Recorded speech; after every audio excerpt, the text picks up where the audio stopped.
L'arthrose du coude et du poignet est-elle fréquemment retrouvée? Ces formes d'arthrose sont, je vous l'ai dit, bien plus rares que celles qui touchent les membres inférieurs, la hanche, le genou ou la cheville, car le coude et le poignet ne portent pas le poids du corps, ce ne sont pas des articulations portantes. L'arthrose du coude est encore plus rare que celle du poignet.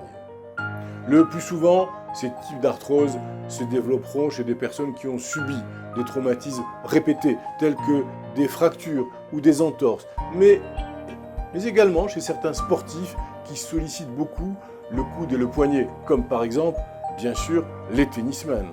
Et également, on trouvera ce type d'arthrose dans certaines professions manuelles, comme celles qui nécessitent d'utiliser des marteaux-piqueurs, par exemple. Le traitement de l'arthrose du coude et du poignet est-il différent des autres types d'arthrose? Eh bien, ce type d'arthrose se caractérisera par des douleurs qui vont s'accentuer lors des efforts, lorsque l'on va solliciter l'épaule, les deux articulations, mais qui se calmera au repos.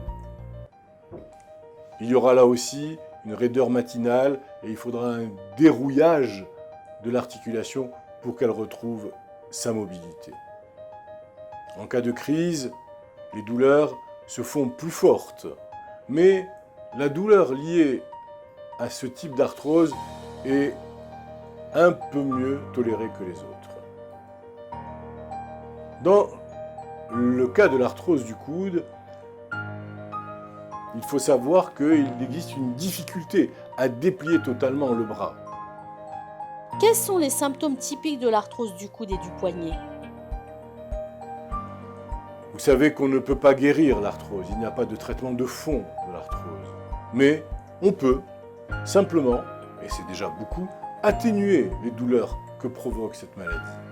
De nombreux médicaments vont nous permettre de calmer les douleurs et l'inflammation.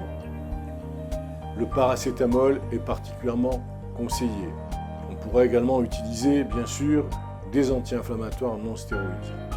Et puis, le kinésithérapeute et une rééducation pourront être efficaces et permettre de préserver la mobilité et la limitation des douleurs au niveau des articulations.